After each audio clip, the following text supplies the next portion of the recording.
fight's not over. Stop the fight! People. Everybody, I come here for everybody. Kill everybody. I'm the champ. I'm the king. Kill everybody. Ah! All right, guys, welcome back to Broke Bets. Lane here. We also got our guy on the ones and twos. What's going on? Yeah, how we doing? We're doing good. You know, I think UFC 288 was underwhelming. At least the main card was. But I actually really am looking forward to the fights this following weekend. I think there's a lot of good matchups here. So let's just hop into it. First fight. We got Jessica Rose Clark versus Tainara Lisboa. I'm picking Lisboa in this fight. I think that Jessica Rose Clark has just never been good. She's never been impressive. She doesn't have any good performances. And the baseline of her skill set is getting a takedown and laying on somebody and mildly competing in the striking. And if you know Lisboa, if you've seen on Tapology or on YouTube, she's a Muay Thai girl. She fought Valentina Shevchenko, fought Norma Dumont before. Actually had Norma Dumont next to a finish with the clinch work that she was doing. And I like Lisboa to win this fight. I mean, I might even bet, honestly, her by finish for like half a unit because Jessica Rose Clark is just not a good fighter. What are you thinking? Yeah, Lisboa's she's finished all of her wins here. She's gone to decision once and lost that fight, but yeah, she's a finisher, man. She's I could see her finishing Jessica Rose Clark, as Clark's been finished in her last two, both by armbar in the first round. So. Yeah, and there's a thing with like MMA stuff, like cuter chicks and stuff. They get like odds in their favor for some reason, and Jessica Rose Clark for some reason has gotten a fan base. You know, not because of her fighting, obviously because of the way she looks. And Lisboa, man, I mean, if you really watch that Norma Dumont fight, she's absolutely destroying her up until a rear naked choke. And yes, her skills are not super refined. She doesn't have a ton of like legitimate fights recently. I mean, obviously 1-4 last opponent, 0-1 on the one before that, 0-0 on the one before that, lost to someone that's 2-1. I mean, it's really all over the board, but there's not much risk in this fight. I don't pride myself on picking female fights, and I just feel like I'm going to pick the more dangerous person here. So, Lisboa, KO, round 1. For the second fight, we have Gabe Green versus Bryan Battle. Gotta take Gabe Green here. Gabe Green is just to me the pressure fighter in this instance, and you know, Bryan Battle has looked on and off pretty good, but I don't like this cut for him. I don't like this cut to 170. I think it's kind of it's a bit much for him to come down to.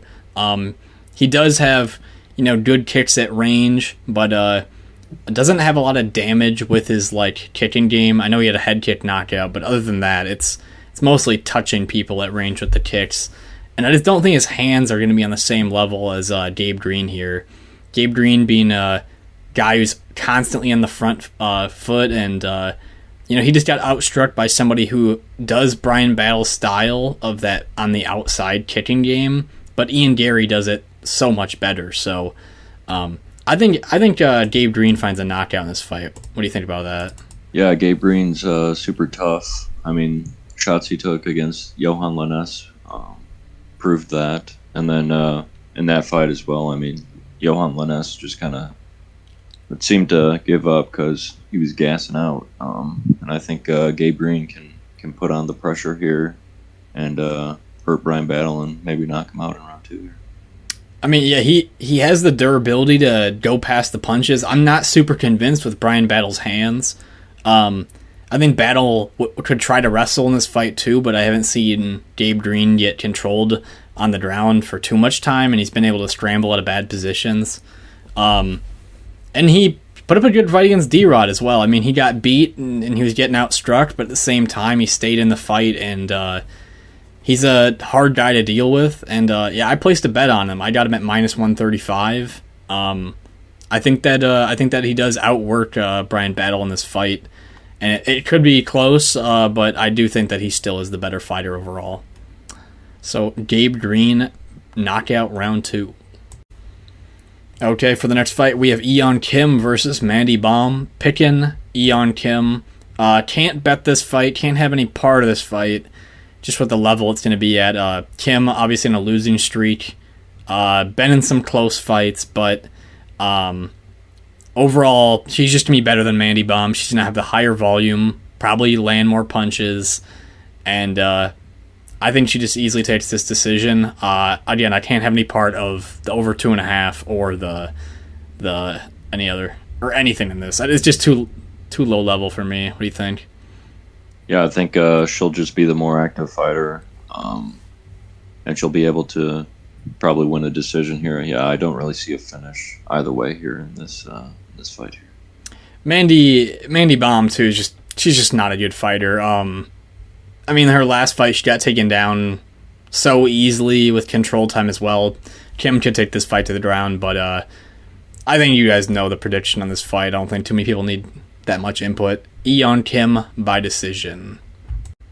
Okay, for the next fight, we have another repeat. We have Natan Levy versus Pete Rodriguez. Canceled off a previous card, and it's back. Taking Natan Levy. We're going to take by submission. I think that ground game that he has early could be implemented. I don't like a lot about this fight for taking Natan Levy for like a parlay leg or anything, though, because there's just a lot of unknowns about Pete Rodriguez. You know, you come into the UFC, you fight Jack Della Maddalena, and you don't have any expectations of winning there. Then your second fight, you fight Mike Jackson and look like Jesus Christ in the fight. You're just, you're grittying on him or whatever. And, it's just hard to get a read on him. He's got 6 total fights, winning them by knockout, and those are in the Game Bread promotion, right? The Icon. And, yeah, it's just hard to say. And Levy has that wrestling background. He's got more fights in the UFC. Obviously putting up some closer performances with Mike Breeden and getting a little bit slower in the third round, but did a good job against Valdez. Got some damage on him, got the knockdowns. But, yeah, what do you think here? Yeah, I mean, like you said, unknowns with Pete Rodriguez. In his professional career, he hasn't made it out of the first round, too, so you don't know how his gas tank will hold up. He is a little chubbier, so don't know how that gas tank will hold up. And I think Levy, yeah, he does slow down a bit, but he still pushes the pace, it seems like, and fights through it, kind of like Dricus. Yeah, it that's looks a good like point. Super gas, but he's still pushing through it. So I do like Natan Levy to still win this fight here. All right, Natan Levy, submission, round 1. Okay, for the next fight, we have Carlos Ulberg versus Ihor Potieria. I said months ago that you'd never get Carlos Ulberg at a normal line ever again. And let me tell you, I think minus 300 is a gift on this fight for Carlos Ulberg. We're picking him here. Overall, man, I don't know how you step down in competition unless they're just trying to build a highlight reel for Carlos Ulberg.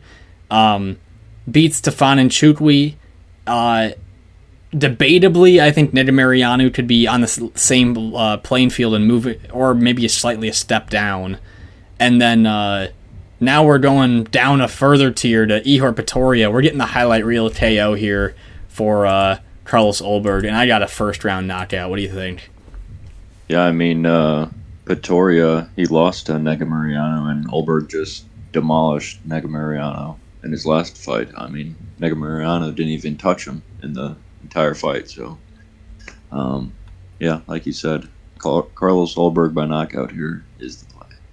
You gotta address this guy is a city kickboxing guy training with Izzy, high-level strikers, and Potieria on the other side. You need to be. I think you need to be a grappler in this instance. Somebody who can wear on the strength and the cardio of Ulberg, and Ihor's just not that guy. I wasn't convinced with his on the Contender Series with his skill set, and then he came into the UFC. He was gassed from clinching with Nedomirianu in their fight. From the clinch, he's gassed. and then he slows down, and I bet the under 1.5 in this fight at plus 115, and I'm just waiting for Carlos Ulberg by knockout to drop, because I'm going to put another unit or a unit and a half on that. And Carlos, talking about, his last 2 fights, he's untouched. And, they gave, I think, Netomarianu, some significant strikes, but I didn't notice a single strike that landed, maybe other than a leg kick. And that lead hand of his is nasty. He cut down distance, used movement extremely well against Netomarianu, and I don't even know how, with that knockout of Netomarianu, that jab to left hook was so insanely quick that I don't even understand how it had enough power on it to knock out Nikolai, but he dropped him so easily. I really do think that he's going to be one of the guys that's just a danger for that division. Too fast, too accurate, and he's pacing his fights correctly right now. He's skating the octagon, waiting for his opportunity and striking and putting people out bad. So I like Ulberg here. Anything else you got? Yeah, you got to think his weak spot would probably be grappling, and Potieria doesn't have that. So right. Yeah, all right. I think Ulberg wins this on the feet. Yes, sir. Ulberg KO round 1. Okay, for the next fight, we have Cody Stamann versus Douglas Silva de Andrade. I'm taking the old man, Douglas Silva de Andrade, in this fight. I like Cody Stamann. He's got a decent skill set, but what stands out to me is he doesn't do anything particularly amazing. He wrestles. Good job of being a wrestler, but isn't really finishing people on the ground, not submitting people on the ground. Even in his striking in his last performance, Lacerda stepping in, I didn't think, Lacerda's not a good striker, but Stamann really never just put it on him, where I think he has really short arms, kind of struggles with the range at times. And I don't know, I just think Douglas Silva de Andrade has this power that is a great neutralizer. And, he puts up good performances. He got dropped by Morozov, but stayed in that fight, won it. And, you're just talking about Natan, Levy, fighting like Dreykus Duplessis. Douglas Silva de Andrade is one of these guys who will fight through exhaustion as well and stay in a fight. So I think he's got a really good chance here to find a knockout or a submission. What do you think? Yeah, most of Stamann's wins are by decision. I think his one of only finish in the UFC was against Eddie Wineland, which was pretty much a gift for him. So I think Douglas is the more dangerous fighter, and yeah, like you said, I think he can find a finisher.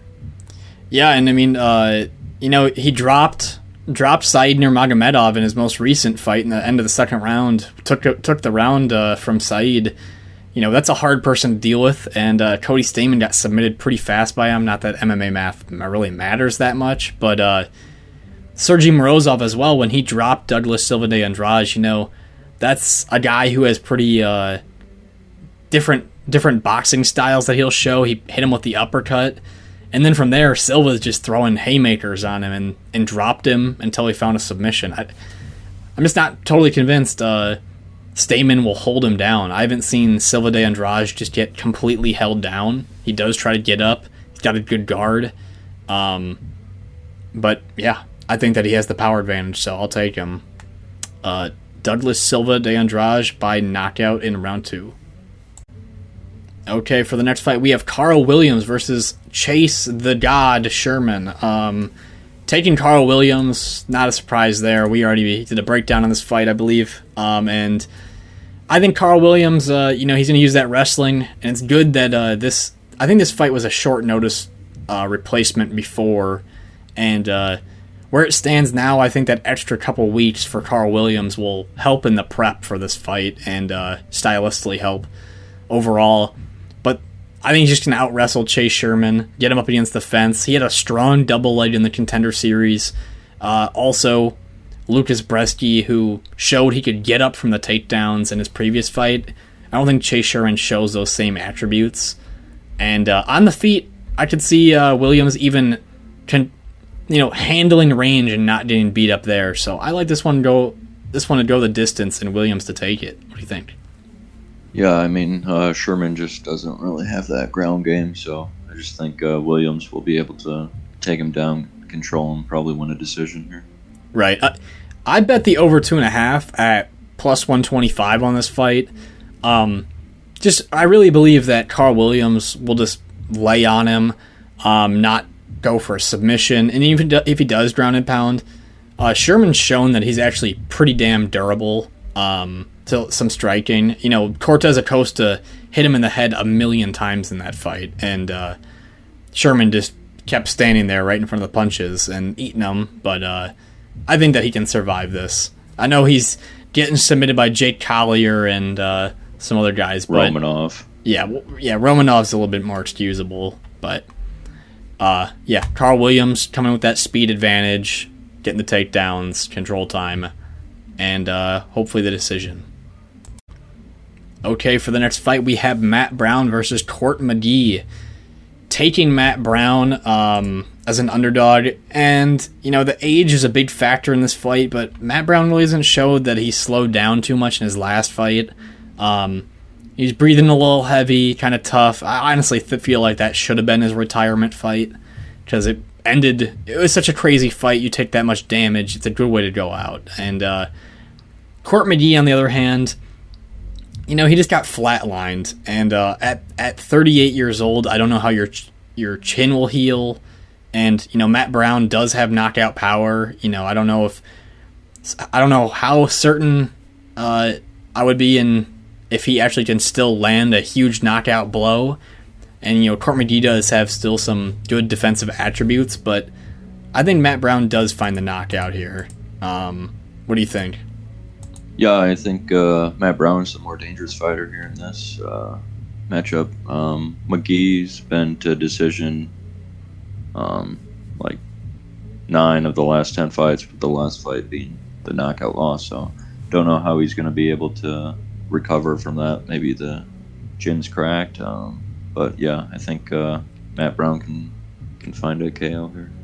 Yeah, I think Matt Brown got away. I mean, he put on a really good performance against Barberena, and it's really hard to knock out Barberena. I think most people in the welterweight division would know that, with how many punches that dude can eat.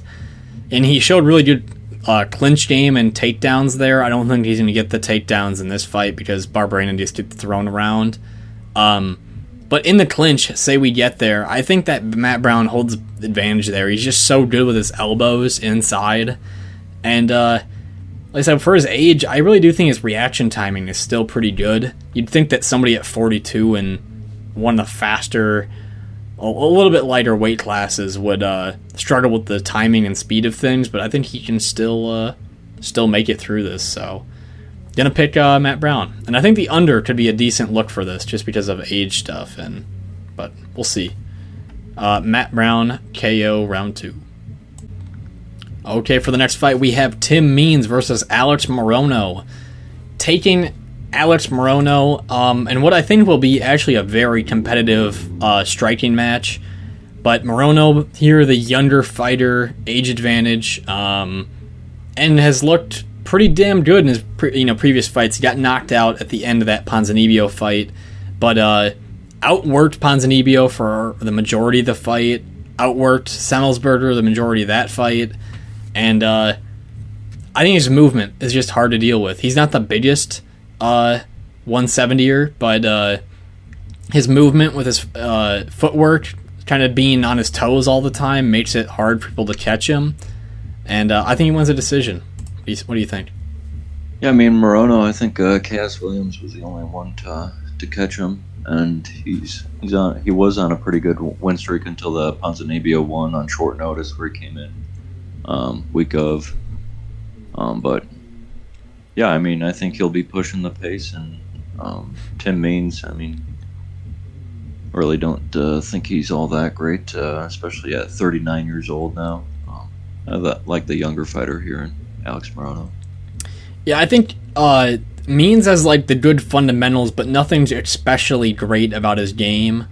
And I mean, the Max Griffin fight was okay for him, but a little bit a little bit now looking like the deer in headlights. I mean, this fight should be less threatening. I think Morono doesn't have the insane power that some of these other guys have. I bet the over 2.5 in this fight at -155. I think it's a steal. You got a guy in Tim Means, his last 3 wins are by decision, last losses by decision, and Morono, his last 3 wins were by decision as well. So I think we're going the distance here, and we're going to see a point striking match, especially in the big cage for Morono. He'll utilize that movement and outpoint him, I think. Morono by decision. Okay, for the next fight, we have Mackenzie Dern versus Angela Hill. I'm fading Mackenzie Dern. I'm picking Angela Hill in this fight. I think there's just hype behind Mackenzie Dern, because she's this submission girl that people are attracted to. And, Angela Hill just, a year ago fought Virna, defended the submission attempts. She got taken down, she got beaten. But overall, she had a better performance than Marina Rodriguez. Go back and watch that fight, and watch the fight yesterday of Virna Jandiroba versus Marina Rodriguez. And Angela Hill actually stuffs quite a few of the takedowns and scrambles on top in certain positions. And Mackenzie Dern, I'm not impressed. Yan Xiaonan can't get that fight to the ground. Tisha Torres can't get that fight to the ground. Marina Rodriguez can't get that fight to the ground. And she has some of the worst takedown accuracy I've seen. It's 11%. And she doesn't have takedown technique either. Like she clinches until she tries to get takedowns. She doesn't go for the legs. And the only other technique that I see her do, or I guess 2 I can think of, is she likes to do a headlock throw off the fence. She'll grab someone's head and try to judo throw them. Or she'll do pull guard on the fence. Similar, she did that with Tisha Torres and try to tie up a Kimura. But Angela, she has, I think, leveled up in the last year or so. Gotten quite a bit better. And I think that she wins this fight. What do you think? Yeah, I mean, her last couple of performances have looked really good. I think she'll continue that here. Be able to stop the poor takedowns from Dern and piece her up on the feet. She's pretty active striker too, so I think she'll be able to win a decision here. I think she's the most active fighter in all of the UFC in the past 2 years, probably. I mean, over 2020, she had like 6 fights. In 2021, I think she probably had 5, and she probably had in 2022 like 4 fights. So Angela Hill is just constantly active. I think she really is improving in every fight. She doesn't look like, she doesn't fight like a 38-year-old either. And Emily Ducote just got kind of picked apart by her. I don't know. I'm just not a huge believer in Mackenzie Dern. I don't know. How do you feel about Mackenzie Dern? She's good once it's on the ground where she wants it, but I mean, the problem is she can't strike, and it has a hard time getting it there. And it's also a goofy thing where, like, it could be something where she pulls guard and she looks like Crone Gracie last night, where she's laying on her back and Angela just has to defend and stay in top control and win the round. So it's kind of a confusing spot. Obviously, it's hard to trust anything about Angela Hill, but I don't see all the hype behind Mackenzie Dern getting main events and kind of upsetting people. So I'm going to take Angela Hill decision. Okay, for the next fight, we have Daniel Rodriguez versus Ian Garry. In a close matchup, I think the odds are a little bit too far twisted, in my opinion, in Ian Garry's favor. I'm still going to stay on his side, though. I think that his movement, and, he hasn't fought in a small cage yet. His movement is hard to deal with, and I think he's coming off of a weird performance with Kenan Son, who just kind of waits the whole entire fight. Son waited the entire fight until he could throw one punch and it hit. I don't think D-Rod's gonna have that style, but Gabe Green before that was kind of like those few performances in a career that you can get where he looked extremely good. And I think that is just, again, the footwork in the big cage, the lateral movement, and the feints that he uses will keep D-Rod guessing constantly, and he'll outpoint him to a decision. What do you think? Yeah, I like Ian Garry to win a decision here. Rodriguez hasn't looked good in his last couple fights against Junli Yang and Neil Magny. I think Garry will be circling that octagon and piecing him up on the feet and using a ton of feints and continue to circle it. Yeah, he did get caught in his last fight, Garry did, but besides that, one punch, I think he pretty much dominated that fight, which he should have. Right. It's just a hard fight to get a full call on, you know. Something that scares me a little bit about Ian Garry is it seems like he's getting, you know, caught a little bit in each of his fights. Ignore the Darren Weech fight. Darren Weech was awful in that one, but in the Jordan Williams fight, he was getting picked apart the whole first round until he knocked out Williams. And then in the Gabe Green fight, he never really got caught super clean. I think it was the end of the second round he got hit pretty good, but then the round immediately stopped after that. And then obviously the one big punch. I do think, I don't know if anyone else notices this, but I think Ian Garry has a pretty small head on his shoulders, and it just looks strange. And I think that maybe that's one reason why he can, I don't know, may not take a punch as well as some of these other guys. And D-Rod, we all know, has extremely heavy hands, and I think he just has extremely punishing punches. Everything he hits people with, it's just very reactive, and it shows on their face. And D-Rod's got the patience to point fight here with them. He can try to play the game, but he's got to use his tools. This is a southpaw versus orthodox fight. D-Rod's got to be kicking the inside leg, slowing down Garry if he wants to stay in this. And yeah, I mean, D-Rod's did a good jab, but that movement might take away the ability to find the jab.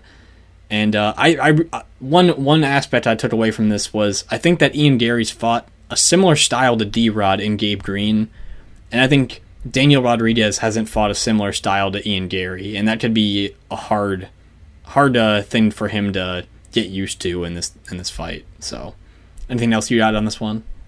Yeah, I mean, Gary's 10 years younger than D-Rod. D-Rod's up there at 36 years old. Yeah, I just think Garry will be a little quicker here. All right. Ian Garry by decision. Okay, for the next fight, we have Anthony Smith versus Johnny Walker. In this fight, we're picking Anthony Smith here. You know, Johnny Walker, he's a highlight. He creates highlights, or he's someone else's highlight, and I know his style is just so strange, and it feels like twice now he's gone on this track where he's gaining in the UFC, climbing, crash, climbing, crash, and I think this is the third iteration of that, where he's going to come crashing down. I think that for his size, his legs just don't seem to work too well. And Anthony Smith will be a more technical fighter than he's fought in his last two fights, and I think that's going to come in and make him pay. Anthony Smith probably will land a straight punch, get Johnny on wobbly legs, and put him down until he falls like a crazy man again. I mean, what do you think? Yeah, I mean, Anthony Smith has finished of his last 3 wins all by first-round finish. Same with Johnny Walker. I mean, he's getting finishes in the first round too. I think this ends pretty early one way or the other, but I'm going to trust Anthony Smith to be a little more durable and knock out Johnny Walker. Yeah, I bet the under 1.5 in this fight. I feel like also when Johnny Walker's feeling that 2-fight win streak and he's got 2 finishes in a row, he's going to come in there all ready to go, dancing, going crazy, and then walk into punches, do stupid things. Again, you just can't trust his fight IQ. He's one of the biggest guys in the division, but Anthony Smith, you know, he faced Ryan Spann, dealt with the problems Ryan Spann shows really well, and similar to Johnny Walker, Ryan Spann doesn't take punishment very well, and Anthony Smith just kind of rode out the adrenaline dump that he did, and then started to land punches, and the more durable guy lasted in the fight. I also feel like Anthony Smith has the better BJJ. If Johnny Walker gets, takedowns or something, there's a chance that Anthony Smith could reverse him, or that he could find a guillotine. And I just think he's got the experience and the cardio edge in this fight, and I see him taking out Johnny Walker. What do you think? Do you think anything else? Yeah, I mean, the crowd's going to be going insane for this one probably, so I think there'll be a finish here, really. I'm trying to think. Did the Thiago Santos... that was a decision. Was that one in the Apex, though? I think so. Because, yeah, I was going to say that one maybe because there was no crowd had an influence on it being boring, but I don't think Johnny Walker's going to have the respect for Anthony Smith being such a... I know he's not the best fighter, and Anthony Smith probably thinks that he's actually better than what he is as well, but he is consistent, been consistently up there at the top of the division for a long time, and I'm going to trust that. So, Anthony Smith, KO, round 1. Okay, for the next fight, the final fight, we have Jairzinho Rozenstruik versus Jailton Almeida. Guys, please drop a like, subscribe, comment down below some of your picks, or any good bets you guys placed or hit. For this fight, though, gotta say Jailton Almeida. I don't feel like this should be a main event. I feel like we keep on doing this with heavyweights. We're making them main events, and especially with two guys that don't want to fight 5 rounds. I mean, if you know Jairzinho, if you've seen his fights, he doesn't like to fight 5 rounds. He fights slow, other than Chris Daukaus when he fought him, but he starts slow, he fights slow, he doesn't want to gas out, whereas Jailton's, let's go, I'm going to kill the guy across from me, and I think Jailton gets the submission. I think he does. Yeah, I'm going to say in the second round. What do you think? Yeah, I think this takes a little longer than a round. With the step up in competition, I think Rozenstruik will be able to last a little longer. So I do like the second round sub for Jailton Almeida. I think he'll be doing that teep kick to start the round and then immediately shoot for a takedown shortly thereafter. And it's been working every time, so why would he stop doing that? I think, too, the way that Jairzinho got taken down by Curtis Blades wasn't that hard for Curtis Blades to get him down. I think actually holding him down was a little bit more startling for Curtis Blades, but Blades, he's not going to have that jiu-jitsu that Almeida will have. He might, and if Biggie Boy Rozenstruik tries to get up from certain positions, he probably just give up his neck, and Jailton will take advantage of that. I do completely agree with that. This one, for if you're betting the under 1.5, I just don't think you should try to. You just saw what happened with Shamil and Jailton. Don't bet him by submission. Just let the fight happen. If you're gonna bet him by finish. I don't even like the number -550. That's a crazy number for facing a guy with one punch KO power. So I don't trust that either. Speed though, and strength of what Jailton's been able to do, it's hard to go against him. And yeah, I think Almeida's shown that he's been able to take down these heavier guys. Right. In his last fight and against Parker Porter as well. I mean, he was heavyweight limit. Shamil was pretty much close to the heavyweight limit. So I don't think that'll be a big issue for him. Yeah, end of the second round is what my call is for the submission to happen. He's going to be a little bit patient, maybe with that first round, maybe even a little bit of stand up in that first round, just to, not test your gas tank a little bit, not feel exhausted possibly for 5 rounds. So, all right, Jailton Almeida submission round 2. All right, to recap UFC 288, talk about our bets, some of the fights. Ended the night minus 0.33 units. It's not a big deal, you're not going to get all the best cards. And that was for a lot of people, a hard card to win on. We'll just talk briefly about the main event. It was a close fight. I thought it was a good performance from both fighters. It's hard because Aljamain Sterling still hasn't had like a, incredible performance. I did score the fight for Henry Cejudo 3-2. I had him in rounds 2, 3, and 5. But man, I didn't like this fight when it was announced. I think that it just kind of stalled the division, and that's kind of just what it feels like right now. It was all right. It was a good fight. It had some decent moments, but nothing crazy was going on. I really do feel like if Henry just brawled with Sterling, he would have won and maybe picked up some of those bigger moments. But he kind of was a little bit hesitant, it looked like, and was waiting for the takedown attempts.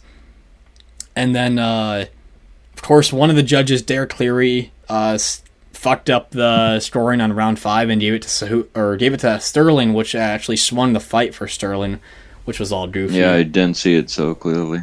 Yeah. I still feel goofy. I still feel salty about the main card last night. I don't feel super salty about Bilal Muhammad and Gilbert Burns, however. I think that Bilal had a good performance, but it obviously got boring.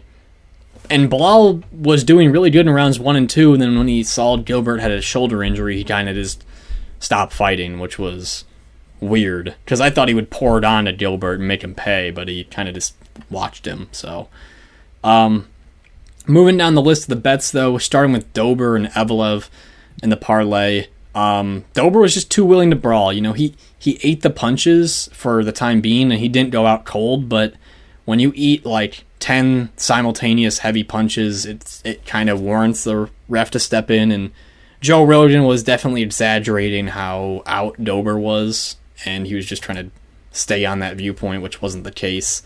And I actually thought that Diego Lopez beat Movsar Evelev, round 1 being that Lopez had a knockdown and a huge armbar submission attempt, obviously lost round 2, and then round 3 nearly broke his leg and his arm again. And in that round, Evelev didn't have any moments besides control time and kicking his legs up against the cage. So I think Lopez won that one, but I don't know how you feel about that.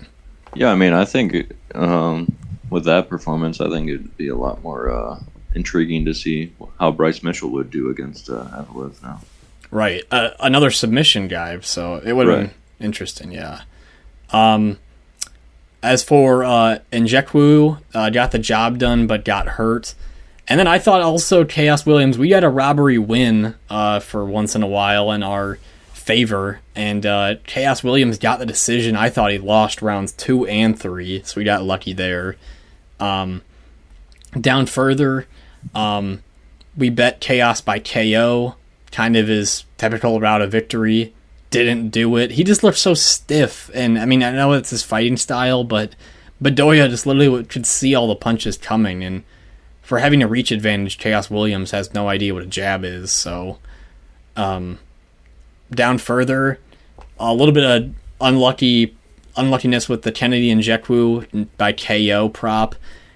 He had about 15 elbows in a row in 2 different instances on Devin Clark, and then Devin Clark does a Devin Clark type thing and dips his neck down and gets submitted. It's I don't know how you can deal with that one. That's just something that's just gonna fuck you over every once in a while. So, further, incredibly endurable. Phil Hall's got knocked out, easily hitting that under. Marina and Virna going over 1.5, not too big of a shock. Dober, Favola under 2.5, brawling, easy. And then another weird thing, you watch so much film and, fight styles, and then you look at, the Tapology records, and Yan Xiaonan had not had a finish in the UFC or a knockout since 2016, and then one punch drops Andrade. And the ref did step in a little bit fast, but Andrade also banged her head off the canvas, so Andrade just rushed in, not ready to do the punches. We picked Yan Xiaonan, but Didn't expect a KO, so we lost that bet. And then ending it off, Bilal, Gilbert starting round 3, Aljo, Henry starting round 4, pretty easy. So hitting some bets, missing some bets, and hopefully clean it up here next week. And we got some good bets coming this next week for you guys. And like you've heard a lot of them on here, we announced. So anything else you got here? Yeah, I already got quite a few bets already for this next card, so like some spots here. Yes, sir. All right, guys. Peace. Peace.